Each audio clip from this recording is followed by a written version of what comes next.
Pero ya ha escrito algunos libros. Uno que tiene publicado, que se llama Revelaciones Filosóficas, pero además ha sido galardonado por la Alianza Francesa por el poema Zoroastro. Así que quisimos justamente hoy dar a conocer, vamos a poner aquí en pantalla un poco de su biografía, algunas fotos de Jonathan, y ahora en el living de mi casa charlar con él, un joven salteño que seguramente está preocupado también por los temas de la realidad, con el cual vamos a poder charlar en esta media hora.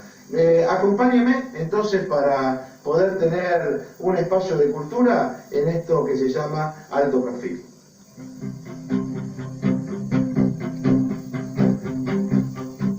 Y ahora sí, muy buenas noches, Jonathan, bienvenido a Alto Perfil. Muchas gracias aquí. por invitar. Y ahí veíamos, bueno, que has tenido el premio, primer premio de la Alianza Francesa por un poema Zoroastro. Sobre Zoroastro, Zaratustra. Zaratustra.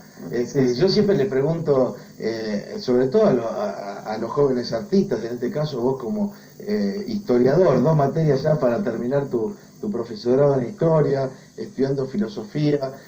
¿Hay alguna musa inspiradora para que un joven se haya dedicado a la filosofía? A los poemas.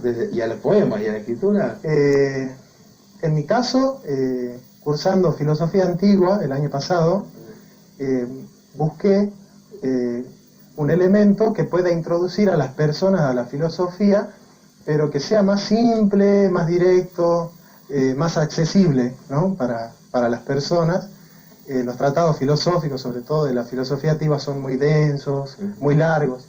Entonces busqué una manera de que las personas accedan a la filosofía, y bueno, una manera corta, accesible y entretenida para hacerlo es la poesía. La poesía. Entonces empecé a agarrar los filósofos y a reconstruir la teoría de los filósofos poéticamente.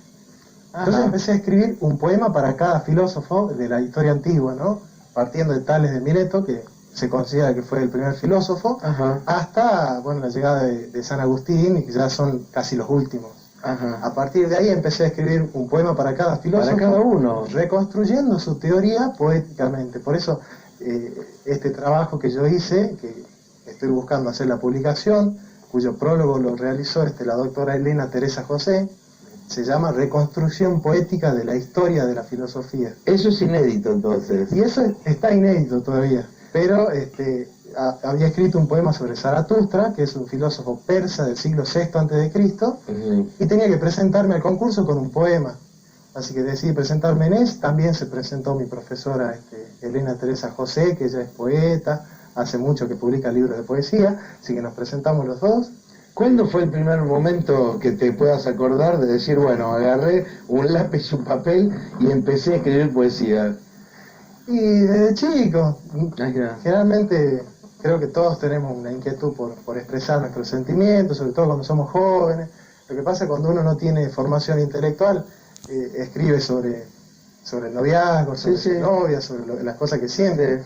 Después empecé a interesarme por otras cosas y decidí hacer poesía filosófica. Pero ¿no? En el colegio ya hacías poesía durante tu tiempo escolar. Me animaba. ¿Te animaba? Me animaba, pero no de esta forma en la que lo hago ahora. Porque qué lindo recibir el primer premio, ¿no? Realmente la verdad que fue una sorpresa, una sorpresa porque leí poemas muy lindos, se presentaron poetas muy grosos, muy interesantes, y bueno, cuando me dieron el premio fue una sorpresa, sobre todo porque mi profesora salió segunda y ella ya tiene una trayectoria muy larga Y Jonathan, ¿cómo fue tu infancia en Salta, digamos? ¿Estabas cercano, digamos, a estas cuestiones o no? Y al ámbito de la intelectualidad o del estudio, la verdad que no mucho. Yo siempre fui... ¿Pero eres buen alumno? Eso que le faltan moneditas para rendir las materias, que son medio vagos, que se llevan materias a diciembre. No, nunca fui... Mira, vos no eras de los más estudiosos en el colegio. Si vos hablas en el colegio secundario, realmente estudioso no es. No era el más estudioso. No, para porque nada. Realmente cuando uno dice, bueno, terminar una carrera de historia, empezar a estudiar filosofía, es como que una actividad intelectual importante, requiere mucho tiempo, de un desafío. Y además me imagino que cuando uno estudia historia y filosofía dice, bueno, ¿cómo voy a vivir también de esto, no? Te lo debes haber preguntado, ¿no? Sí, sí, muchas veces me pregunto por el tema de cómo encarar el trabajo, ¿no? A través de la filosofía, sobre todo porque es el ámbito en el que más me interesa trabajar. Bueno, ¿cuál es el lugar del filósofo en Salta? Realmente esa es una pregunta que es necesario que respondamos todos. Me parece que filosofar en Salta es necesario, ¿no? Cuestionar, preguntar, dudar de algunas cosas importantes. Y el rol de la filosofía, bueno, realmente que se va a ir dando, ¿no? Lo principal es, bueno, trabajar como profesor, es lo inmediato. Tenés ganas de dar clases, digamos. Pero ¿no? mi objetivo siempre es investigar, qué sé yo, trabajar en los ámbitos culturales de Salta, ¿no? Las escuelas dan un espacio muy importante para influenciar en la conciencia de los adolescentes, pero es muy limitado. Cuando hablamos de tu libro, que acá lo tenemos, Revelaciones Filosóficas, de Jonathan Ramos, aquí está la tapa, donde dice, bueno, ¿cuántos años tenés, Jonathan? 24. 24 años, y entonces ya tenemos el primer premio por un poema y un libro editado, y varios libros ahí de los cuales ya nos va a contar, ya nos dijo de uno que es esta poesía para cada filósofo de la historia. Me hace acordar al libro de Gardiner, El mundo de Sofía, que es un poco la historia de la filosofía relatada muy simplemente. Claro, bueno, en esto hay que aclarar porque los profesores universitarios de filosofía son muy reacios al mundo de escuchar, Sofía. por ejemplo. No, porque hay toda una literatura ahora que sí, habla de Sartre para los adolescentes, Heidegger explicado a los niños, que bueno, que suena medio extraño hablar de una lectura de Heidegger de un niño de 8 o 9 años o de 12, 13 años. No es este tipo de literatura que yo desarrollo. La complejidad de la filosofía no desaparece en el poema, pero sí es una manera mucho más accesible. Y como yo le llamo el libro de tren, ¿no? Esos libros de letras grandes, versos cortos, párrafos cortos. Te confieso que ya me inquietó, fue una inquietud leer los poemas para cada filósofo, porque realmente, ¿a cuántos filósofos le hiciste poemas? Y son 47. 47. 47, sí, porque hay muchos que no conocemos. Realmente en un año de filosofía antigua que se cursa no se pueden ver todos. Mirá cuando tuviste que hacer el poema de Aristóteles, cuando tuviste que escribirle a Platón. Fue todo un desafío porque empecé con Tales de Mileto, Anaximandro, Anaxímenes, bueno, con todos ellos, pero cuando tuve que llegar a Sócrates, a Platón y a Aristóteles, dije, ¿en qué me metí, no? Tengo que escribirle yo un poema a Platón y Aristóteles, realmente no fue fácil, pero... Qué lindo desafío, además de que después de los antiguos, porque nos decía Jonathan que llegó a San Agustín, pero imagínate si le tenés que escribir a Santo Tomás, a Fichte, a Locke, a Hobbes, no sé, pienso en Hume, en Bacon, Spinoza. Entonces uno dice, bueno, realmente, ¿y quién hablar si hablamos de Heidegger, hablamos de Jean-Paul Sartre, hasta de Simone de Beauvoir le puedes escribir? Claro, una esposa. Pero bueno, en realidad lo que nos quiere contar Jonathan es que él con 24 años ha indagado hoy en el mundo de la filosofía y nos decía qué importante es preguntarnos por las cosas. ¿Te preguntás mucho por las cosas de la realidad al ser un estudioso de la filosofía?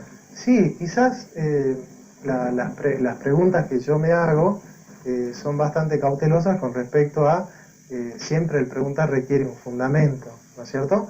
Quizás la pregunta fundamental que yo me realizo hoy como estudiante de filosofía, el rol del intelectual en el mundo, en la Argentina, en Salta, ¿no? Yo tengo una definición del intelectual como aquel que hace de la inteligencia un oficio, ¿no? Bueno, hacer de la inteligencia un oficio realmente requiere mucho trabajo y sobre todo amor. Vos me preguntabas hace rato cómo surge la inspiración para escribir, para hacer un poema. Del amor. Vos fijate que la única ciencia que requiere de específico, intenso y comprometido amor es la filosofía, justamente porque la filosofía es el amor al saber. Realmente una persona que se dedica a la filosofía que no tenga ese amor por el conocimiento, por la búsqueda, realmente es imposible que se dedique a la filosofía haciendo filosofía. Haciendo filosofía. ¿Cierto? Yo siempre digo que la filosofía tiene muchos impulsos para filosofar. Hay toda una línea de que la filosofía nace del asombro, ¿no es cierto? Eso, con los griegos, Sí, sí. ¿no? Taumante, que decían ellos, ¿no es cierto? Aristóteles decía, la filosofía nace del asombrarse por las cosas. Pero también hay otras líneas. Nosotros tenemos que comprender cómo nace el filosofar. Por ejemplo, con Descartes, en 1636, nace una línea donde la filosofía nace de la duda, por ejemplo, de cuestionar, de preguntarse, de indagar. Después hay una línea de la filosofía donde la filosofía nace de la angustia, ¿no es cierto? Esas situaciones límites que a veces nos llevan a preguntarnos cosas como puede ser la situación de la muerte, de la enfermedad, ¿no? Y de tantas situaciones de la vida donde uno dice, bueno, a ver, acá paro y me empiezo a preguntar. Porque Acompáñame, Jonathan, en un pequeño corte aquí en Alto Perfil. Así en el segundo bloque vamos a hablar de esas obras inéditas que seguramente cuando aparezca, algún mecenas también, lo ayudan a Jonathan estamos esperando a poder publicarlas.